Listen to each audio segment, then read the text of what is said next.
To my dismay, there actually is a moderately famous Peter Fenton already out there. I say moderately because whenever I bring him up, nobody knows who he is. But that does not stop him from being the first Google result for when you look for Peter Fenton. He has a Wikipedia page. He's a venture capitalist. I believe he was on the board of Twitter at one point. And it's just kind of a bummer. I don't really see myself going by my first, middle, last name. I don't like my middle name, which is why I'm not going to tell you what it is. I gotta differentiate myself. I'm the guy with the vlog. I'm the guy who's been Off-Broadway. You know, I feel like that's enough to set myself apart from the other Peters Fenton out there.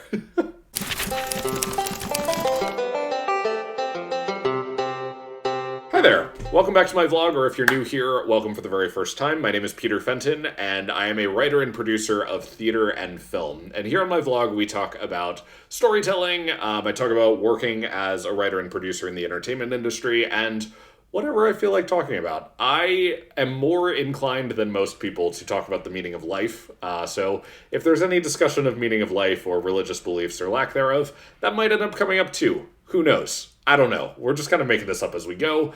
In my professional world, I operate with scripts. I write scripts. That is what I do for a living.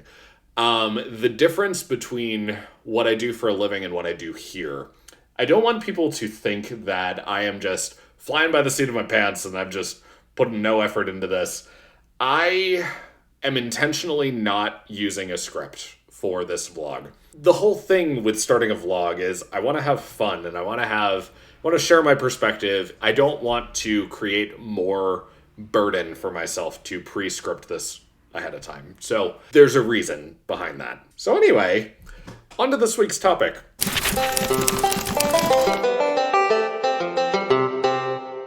How did I get started in the industry? I am 28 years old, so I'm still technically in my 20s. I'm still in the first decade post-college, but I've been writing for half my life. Not half my adult life, half my life. I started writing when I was 14 years old.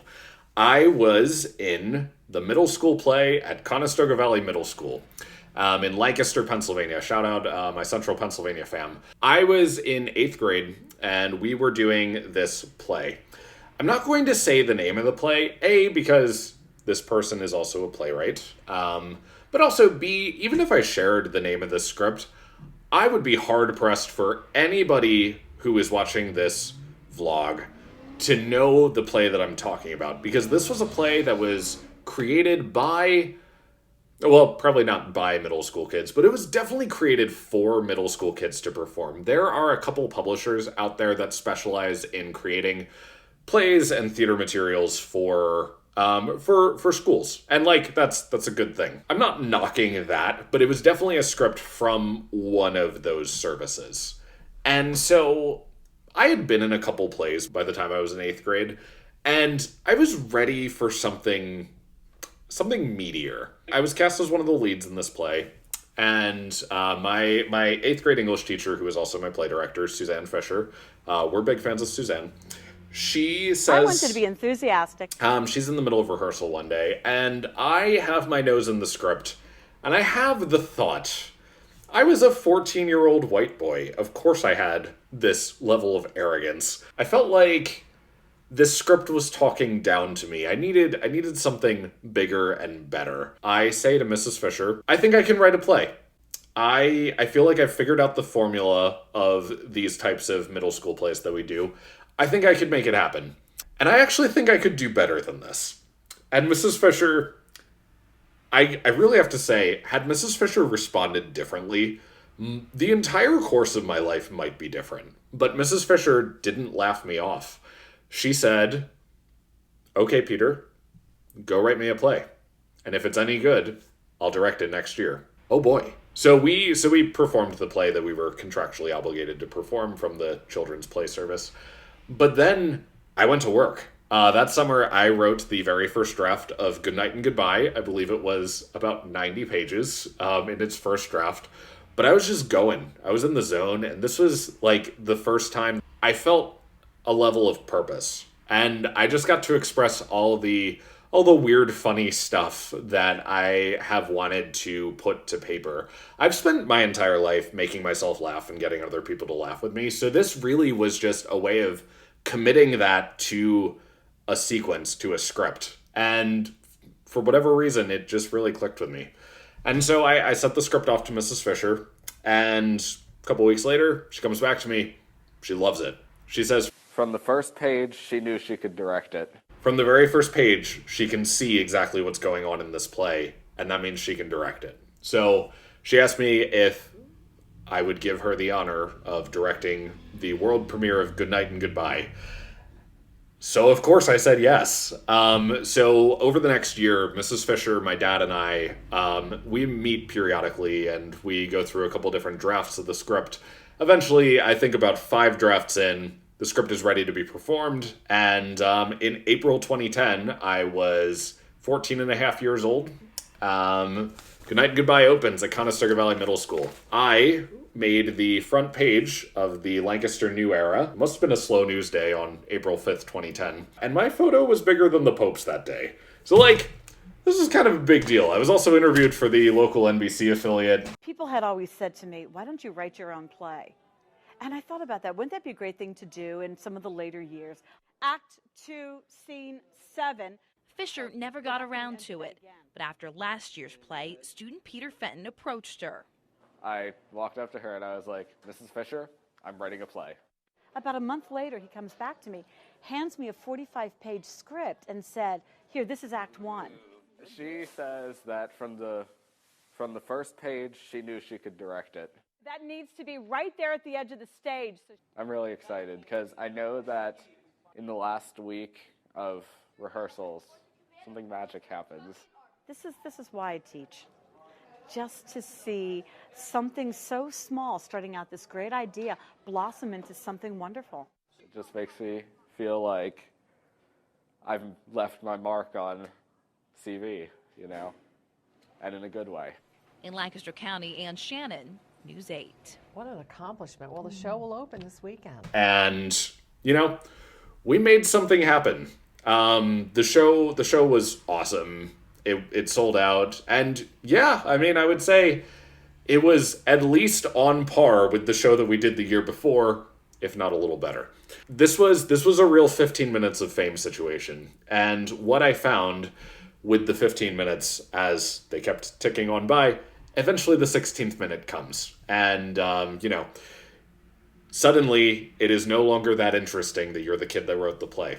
And, I was not the most popular kid in school. I've always been a little small. I've always been a little nerdy. I didn't really fit in with the power structure as it existed in high school. And so I kind of put the playwriting on a shelf for a little while. And I tried on a couple different other career options. I thought at one point I wanted to be a pastor. I thought at one point I wanted to be a therapist. I tried on a bunch of different hats. And the unfortunate thing when you're 17 years old, when I was 17, I was the most under the influence of my peers. And that I have a little bit of regrets over the fact that had I had my head on straight when I was a senior in high school, and I wasn't too concerned about what other people thought of me, and really had taken seriously the fact that I wrote an entire full-length play when I was 14 years old, and maybe thought to continue pursuing that as my career, because, yeah, duh, of course that's going to be my career. I think maybe I would have gone to NYU or, something like that. But I didn't. I ended up going to a Christian liberal arts college in Illinois because I was still thinking the pastor-therapist route at that time. So then a couple years go by and I realize, don't want to be a pastor, don't want to be a therapist. What do I do? And between junior and senior year of college, I get an email from Mrs. Fisher. At some point along the line, one of us had joked, and Sue and I were talking about this recently. I don't remember which one of us it was, but Sue and I, at one point, had agreed that when she retired, I would write her final play. I got an email from Sue that summer. I'm retiring this year. Will you write my final play? So I wasn't sure what I wanted to do with my life at this point, and I was so grateful for the opportunity to get back into writing a second play. Because I think the biggest way of demonstrating, was this thing you did a fluke, is can you do it a second time? So, for the second time in my life, I wrote a middle school play. This play was The 1,000-Year Rose, and it was commissioned as Sue Fisher's final play. Susanna Fisher directed plays at Conestoga Valley Middle School for 40 years, and her claim to fame, I mean, obviously, other than being the one who sparked my career, she sparked the career of Jonathan Groff. Jonathan Groff of, Hamilton and both Frozens and of Merrily We Roll Along. Kind of a big deal. Jonathan Groff was a student at Conestoga Valley about 10 years ahead of me, so I never met him. I mean, obviously we were never classmates together, but I met him once or twice because he would come back and speak to the school. So that was cool. And she has an eye for talent, and I like to think she has an eye for talent because, I mean, I'm here. So anyway, so we do The 1,000-Year Rose. I directed a test run of this play in the fall of 2016 to figure out some of the kinks in the script before Sue Fisher directed the official premiere in April of 2017. So 7 years after Goodnight and Goodbye, we had the second official premiere of something I've written. And The 1,000-Year Rose is a fun little story. And then, in that time, I got connected to a film director. So one of my elementary school teachers had been following the story of my playwriting. And she knew that I had started to pursue writing professionally with The 1,000-Year Rose, and she got me connected with her husband, Brad Hawkins. Bradley Hawkins is a film director. He had called an early retirement from teaching school to start directing movies, which is so cool. He had made this short film called Roller Coaster, and I went to a screening of this film when I was a junior in college. So he had an idea for his second film, and he wanted a writer for it. And so I then started working on Filling In, which ultimately premiered also in 2017. You do this right, no one gets hurt, right? We do this right, and she'll never know what happened.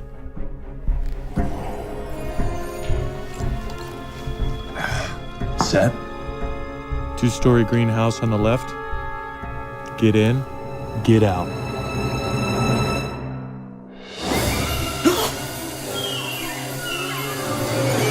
So remind me again why you think you're a good fit for this? I'm sneaky? What was that? Nothing. Then I graduated college. I graduated undergrad in 2017. So right as all this is happening with The 1,000-Year Rose and Filling In, I graduated from undergrad. And then I was like, okay, I'm definitely pursuing film and theater professionally. So what do? I pack up and I move to Philly, and I start an apprenticeship at the Walnut Street Theatre in Philadelphia. While I'm there, I end up meeting up with she was probably a year-ish older than me. I believe she was in the apprenticeship class ahead of me. She had a full-time job at the Walnut, and so she was aware that I wrote plays, and she really wanted to direct something in the Philly Fringe Festival. And so I'd been working on a new script just for kicks and giggles. And she came to me and said, "Do you have anything that I could direct?" And I was like, "When's the Fringe Festival?" She said, "September."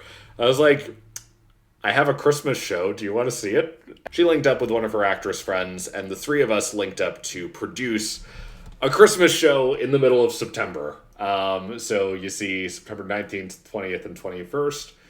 This is the old title of the play, See Amid the Winter Snow. I've now titled it Yuletide Shakedown, because it's a very not serious play, and See Amid the Winter Snow sounds more like literary and fuddy-duddy than anything I ever meant with that show. So then, I had a brilliant idea for a new show, and then the pandemic hit. So then, I didn't do anything really theater-related for about... Oh gosh. So when the pandemic happened, I got laid off from my job. And when I had no job, I locked myself to the desk, and I finished writing this script. So I had one very bad draft of this play, and then I went back and wrote a second good draft of the play. And then nothing really happened for a very, very long time. So I would say from May of 2020 to, I want to say December of 2021, I didn't do anything with this play. When I finished the first draft of this play, let me back up. So when I finished the first draft of this play, and I was told in no uncertain terms that this play is not very good, or this first draft is not very good, but maybe you have something with this opening monologue. I was like, okay, who do I know who fits the description of this opening monologue? So I barely knew this actress, Avery Kellington. Lovely human being, great actress. Hire her while you can still afford her. I reached out to her, who I had met tangentially through Bradley Hawkins. I said, hi, we don't know each other. I'm working on this new script. I have a role for a woman over 40. She delivers this substantial opening monologue. Can you just look at this and tell me if it's any good? And she reads it, and she says, Peter, do you mind if I record it? Because I think you really have something here. Abandon all hope, ye who enter here. It's a little bit on the nose, wouldn't you say? When they hang this big old sign above the entrance to hell, the land of eternal damnation, telling you, give up, it doesn't get better. I'd imagine a human soul with an eternity of torture in front of them every moment of every day of the remainder of their existence would see this sign and think, yeah, no sh-. And I was like, oh, dang. I need to stick with this script. So Avery, I always kind of had at the back of my head of whenever I'm ready to do something with Abandon All Hope, she's Teresa. And I just kind of knew that, and she kind of knew that as well. It wasn't until December 2021 that I ran into Avery, and she asked me, whatever happened with Abandon All Hope? You should do something with that script. I was like, oh, I don't know. Theater wasn't really back in a big way at that point. And then I go see a play. I go see a production of Christmas Carol at Passage Theater, and I realize, wait a second, theater is back. So then I go into submission mode for Abandon All Hope. So I submit Abandon All Hope to about 100 places. I get 99 no's, but I got one yes. And the one yes that came through was the Rogue Theater Festival, which the Rogue Theater Festival is an off-Broadway theater festival in New York City where they give you the stage, but say, all right, you have the stage, you got to figure everything else out. As a writer and producer, this was a festival I was born for. So Abandon All Hope premiered at the Rogue Theater Festival starring Avery Kellington as Teresa in June 2023. And so I made my off-Broadway debut with Abandon All Hope. That was my first time coming back to theater after the Philly Fringe Festival in 2019 was an off-Broadway theater festival. Actually, at the time that this video releases, Abandon All Hope is opening at West Art in downtown Lancaster, Pennsylvania, my hometown. Hello, I'm Peter Fenton. I am the writer of Abandon All Hope, which is a dark comedy play that premiered off-Broadway last summer. Deals with all of my religious doubts and trauma. Premiered off-Broadway last summer to a sold-out house at Theater Row. I am here to deliver a message on behalf of myself, and also my producing partners, Avery Kellington and Suzanne Fisher, as well as our entire cast and creative team.